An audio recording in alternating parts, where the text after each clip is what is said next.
यदि आप आईटीआई कर रहे हैं या अभी अभी आईटीआई कंप्लीट हुआ है तो आप अप्रेंटिसशिप से थोड़ा सा अवगत हुए होंगे।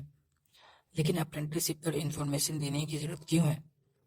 तो जवाब है कि आजकल अप्रेंटिसशिप से रिलेटेड कुछ गलत इन्फॉर्मेशन ऑनलाइन माध्यम से आप तक पहुंचाए गए हैं।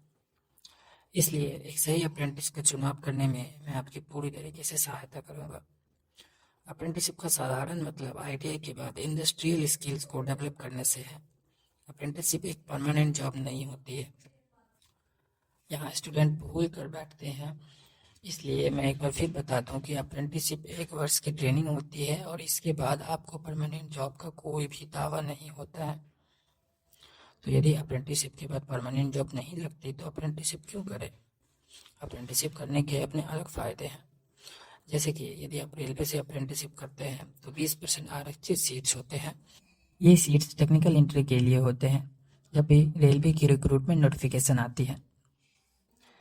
ट्रेनिंग के दौरान स्टाइपेंड के रूप में आपकी आर्थिक मदद की जाती है। पूरे 1 साल तक आपको कई तरह के स्किल सीखने को मिलते हैं। इसके अलावा भी कई फैसिलिटीज़ होते हैं जो कंपनी के द्वारा आपको प्रोवाइड कराए जाते हैं, जो कि स्पेसिफिक डिपार्टमेंट के ऊपर डिपेंड करते हैं। फिलहाल हम लोग ये निर्धारित करते हैं कि अप्रेंटिसशिप कैसे करें और कहाँ से करें। अप्रेंटिसशिप ट्रेनिंग के लिए निर्धारित न्यूनतम उम्र सीमा 16 या 18 वर्ष होता है। अप्रेंटिसशिप आप आईटीआई, डिप्लोमा या बीटेक के बाद कर सकते हैं। गवर्नमेंट और प्राइवेट दोनों ही क्षेत्र में आप अप्रेंटिसशिप ट्रेनिंग कर सकते हैं, लेकिन मेरी राय ये है कि आप फर्स्ट प्रायोरिटी गवर्नमेंट सेक्टर को ही रखें।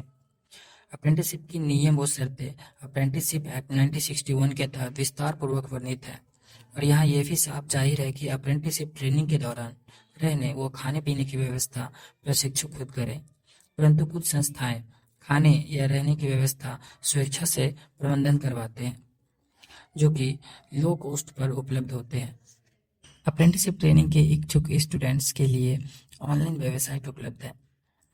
इस वेबसाइट पर आपको सबसे पहले रजिस्ट्रेशन करना होता है। यहाँ रजिस्ट्रेशन करना फेसबुक या इंस्टाग्राम पर प्रोफाइल बनाने जितना ही आसान है।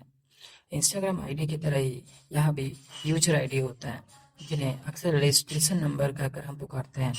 यह अंग्रेजी के अक्षर ए से प्रारंभ होता है। यह प्रोफाइल 100% कंप्लीट करने के बाद आप अप्रेंटिसशिप के लिए आवेदन कर सकते हैं। यह बिल्कुल वैसा ही है जैसा आप फेसबुक या इंस्टाग्राम पर फ्रेंड रिक्वेस्ट या फॉलो करते हैं। अप्रेंटिसशिप के लिए अन्य तरीकों से भी आवेदन प्रस्तुत किए जाते हैं, जिनके लिए आवेदन प्रस्तुत वेबसाइट पर जाकर ही करना होता है। स्टाइपेंड की मिनिमम सीमा 6,000 से मैक्सिमम सीमा 20,000 या 21,000 तक होती है। जी हाँ, HAL, BRC जैसी संस्थाएं हाईएस्ट पेइंग गवर्नमेंट सेक्टर्स है एवं मारुति सुजुकी, सुजुकी मोटर्स आदि प्राइवेट सेक्टर्स है जो अधिकतम स्टाइपेंड प्रस्तुत करते हैं।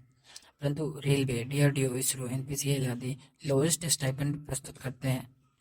मेरी सलाह यह है कि अपनी ट्रेड के अकॉर्डिंग ही आप कंपनी का चयन करें और दूसरी बात यह ध्यान रखें कि आपकी मोस्ट प्रायोरिटी लिस्ट में पहले क्या शामिल है।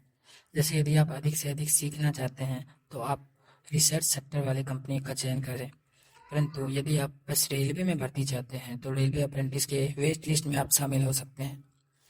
नेवी अप्रेंटिसशिप, मझगांव से बिल्डर्स आदि भी एक अच्छा चॉइस हो सकता है। अप्रेंटिसशिप पास आउट स्टूडेंट्स की डिमांड कई सारे जॉब रिक्रूटमेंट में, जैसे कि गवर्नमेंट या प्राइवेट सेक्टर में कंपनीज द्वारा स्किल्ड वर्कर की आवश्यकता होने पर ऑन डिमांड होती है। अप्रेंटिसशिप के लिए सिलेक्शन प्रोसेस मेरिट बेस या एंट्रेंस एग्जाम के द्वारा हो सकती है।